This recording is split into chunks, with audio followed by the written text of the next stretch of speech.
Another day of horse racing, mga sambayan karerista at katrokis. Ang muling hatid sa inyo ng Mangkelos TV YouTube channel. Upang ibigay naman sa inyo ang ating mga giya sa araw ng linggo, July 6, 2025. At meron po muli tayong 7 pangarera, magsisimula po ng alas 3 ng hapon. Tulad ng dati, katamtaman lang po ngayon ang mga line-up ng mga magsisitakbo. At ang isa na rito ay ang pagharap ng mga panibagong imported horse na nagpapakita ng gilas sa kanilang mga nobato o barrier run. Kaya huwag nating kaliligtaan panoorin itong karerang ito. Pero simulan na rin po tayo. Halina po. Karera number 1, start po ng winner take all, races 1 to 7. Ito po isang class 4, group 22 to 27, may distansyang 1,400 meters. Post time is 3 o'clock PM at binubuo po ng 9 na kalahok. Ating pong pampremera at singilin na po natin yung imported horse number 1 Frugality na papatnubayan po ni GL Shego Jr. Ito po ay tumakbo nung nakaraan last June 21 kung saan nasigundo lamang po siya sa isa rin na imported horse na si Salacious. Sa karera pong yun, siya po ay nagtiyempong 125.6. Ito po ay may taglay pong tuling. Kaya para rito sa karera numero 1, single numero 1, Frugality. Karera numero 2, start po ng Peak 6, races 2 to 7. Distance 1,400 meters, isang class 5, group 5 for placers. At meron tayong 7 entries. Ating pong pampremera rito yung kalahok number 5 G-Colt na papandubayan po ni JL Lazaro. Tumakbo po ito nung last June 27 at na kwarto pwesto naman po siya kay Taipan 1. Ito po ay pwede pong isabay sa unahan at i-pacing. Atin naman pong panigundo rito yung kalahok numero 3 Boss Pabale. Napapatnubayan po ng regular rider niyang si NC Leonard. Tumakbo po ito noong last June 22 at maganda po ang kanyang ikinilos. Dumating po siya ng segundo pwesto kay California King. May rimati po itong kabayang to at naipe-pacing din po. At bilang panersera po natin dito yung kalahok number 7 Lapping Tiger na may takbo po itong minsan nasa sabay sa unahan pero ang estilo po talaga ito ay rimate. Ito po yung nakwarto pwesto lamang noong last June 29 kay Don Damiano. Same rider, MD Jesus na nakakagamay sa kanya. Kaya para rito sa karera numero 2, pampremera yung kalahok numero 5 G-Colt, panigundo yung numero 3 Boss Pabale at panersera yung numero 7 Lapping Tiger. Karera numero 3, isang class 3, group 40 to 46. May distansyang 1,400 meters, start ng Peak 5, races 3 to 7, 6 entries. Ating pong pampremera, yung imported horse na numero 2, Barati, na kinambyo na po kay JT Sarate Anrenda. Ito po ay hindi nawawala sa timbangan. Ang pinakahuling takbo niya ay noong last June 22, kung saan na tersera pwesto lamang po siya kay Sherbet Fountain at bago nitong nakarang takbong to, siya po ay dumating naman po ng segundo pwesto mismo kay Sherbet Fountain. Ito po ay naipipacing po itong kabayong to. May tiyempo po siyang 1 minute and 25.2 sa distansyang 1,400 meters. Bilang panigunda naman po natin dito yung isa pa ring imported horse, yung numero 1 Cooligan na isang derimate. Narendahan po siya ni M.A. Alvarez. Nung huling takbo niya, nung last June 22, ito po yung nanalo at kabilang sa tinalo niya yung baguhan na saltang Paddington at yung naterserang Secretary. May tiyempo po siyang 1 minute and 25.2 then sa karerang 1,400 meters. Kaya para rito sa karera numero 3, dito na lang po tayo lalagay. Sa dalawang to, pampremera numero 2, Barati, panigunda numero 1, Cooligan. Karera numero 4, start po ng Peak 4, races 4 to 7. May distansyang 1,400 meters ang Class 5 Split Group 610, 8 entries. Pampremera po natin dito yung Kalahok number 6, Andy Byrne, na si JD Ho po muli ang rerenda. May taglay na bilis po itong kabayong to. At nitong nakaraan mga takbo niya, yung last June 14, ito po yung na-4th pwesto kay Bravo. At noon naman last May 27, nakapagtala po ito ng panalo kung saan tinalo niya po si Oktubre 14. Bilang panigunda naman po natin dito yung Derimating number 4 Potential na di naman po nawawala sa timbangan. Ito po ay isang derimate at nung last June 29 na tersera pwesto po siya kay sapin-sapin. May champ po siyang 128 sa distansyang 1,400 meters.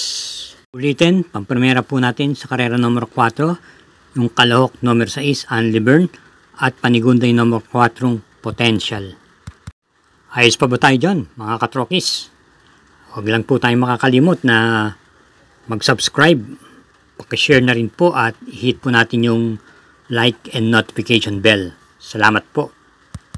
Karera numero 5 po isang Class 4 Group 34 to 39, distance 1,400 meters at meron po tayong 6 entries dito na puro po imported horse to. Ating pong piling pang primera rito yung number 6 Accidental Hero na may taglay pong remate at si J. Egus po ang rumerenda. May champ po siyang 125.4 sa distansyang 1,400 meters at ito yung nagawa niya nung nanalo siya nung last May 25 nang talunin niya si Madam Mayhem at Daily Burn. Nung last June 22 naman po, siya po ay tumakbo sa isang stakes race kung saan dumating naman po siya ng pang-anim na pwesto lamang kay Sherbet Fountain. Bilang panigunda naman po natin dito yung baguhan na isa pa rin imported horse, Paddington, na tumakbo lamang nitong last June 22. Ito po ay may remate at dumating lamang po siya ng segunda kay Kuligan Dulan si JB Hernandez. Yung last June 6, ito po ay nag-barrier run at nag-tempo siyang 128 sa distansyang 1,400 meters. Panersera po natin dito yung baguhan lang na numero 1 extraordinary na isa rin po imported horse, kasasalta pa lang sa pista nung nakaraan. Ito po ay nag-barrier run itong nakaraan last June 29 at siya po ay nag-tempo po siyang 1 minute and 12.8 na impresibo po sa distansyang 1,200 meters. Kaya para rito sa karera numero 5, pampremera numero 6, Accidental Hero, panigundo numero 3, Paddington at panersera yung numero 1, extraordinary. Karera numero 6, penultimate race, may distansyang 1,400 meters, ang Class 5, Group 6 to 10 split at meron tayong 13 entries dito. Bilang pampremera po natin dito yung Kalahok numero 3 na Galactus. Papandubayan po ni Pops M. Cabalejo. May taglay na bilis. At pwede rin naman po itong ipacing lamang. Last June 22, ito po tumakbo. At nakinto pwesto lamang po siya kay Destiny. May 128.6 po siya sa distansang 1,400 meters.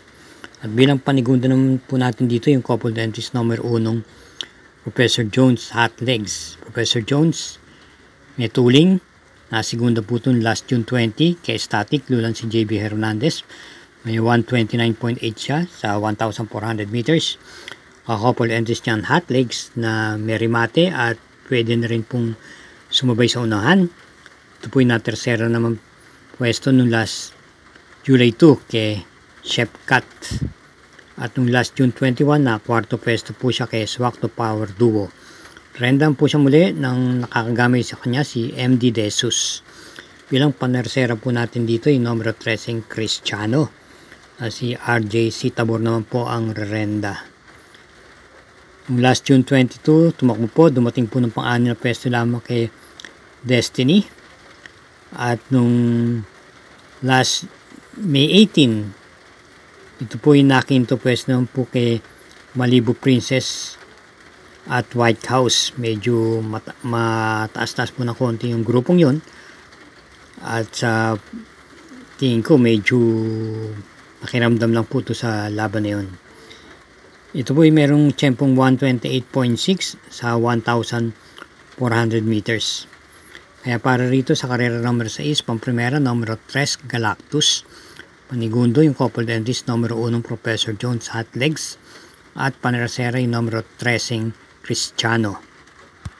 Karera numero 7, last daily double, paratingan po ito ng winner take all, pick 6, pick 5 at pick 4. May distansyang 1,400 meters. Isang class 5, group 11 to 15 split. Meron po tayong super 6 dito at binubo po ng 11 kalahok. Pamprimera po natin dito yung kalahok number 5 Jen Sad Enough na isang derimate. Maganda po ang kanyang kinikilos lately. Pinakauli ay nung last June 29. Dumating po siya ng tersera pwesto kay Bukawi River Town. At nung last May 16, dumating naman po siya ng tersera pwesto sa isang mabigat na laban kung saan ang nanalo po ay si Mahusay Ay at na segundong upscale bell na halos dikit lamang po siya sa nasigundo. Siya po may tiyempong 1 minute and 29 sa 1,400 meters. At bilang panigundo naman po natin yung number 6, player Andre, na hindi naman po matatawaran to, parating nasa timbangan po itong kabayong to. Last May 21, dumating lamang po siya ng quinto pwesto kay Sister Moon, lulang si JB Bukaykay, Mary Mate at pwedeng i-pacing lamang. At last May 11, ito po yung nasigunda pwesto naman po kay Brown Pirate. At bilang panersera po natin dito yung numero 4, Music and Magic, na may ugong na rin po itong kabayong to. Yung pinakahuling takbo nito, bumenta na rin po ito sa Takilya, kung saan na quinto pwesto lamang po ito nung last May 16 kay Mr. Manilinyal. Ito po ay papatnubayan po muli ni Joel Shego at may taglay pong remate ito at naipipacing. Meron po siyang tiyempong 129 sa 1,400 meters. Kaya para rito sa karera numero 7, pamprimera yung numero 5 Jens Had Enough, panigundo yung numero 6 na player Andre at panersera yung numero 4 Music and Magic. Natapos na naman po ang isang linggong bibigay natin ng giya. Thank you again for watching mga katrokis at sampay ng karerista. Naway matapat po ang ating mga giya. Hinay-hinay lang po sa ating paglilibang. Ingat po lagi sa ating pag-uwi. Good luck and happy Sunday racing.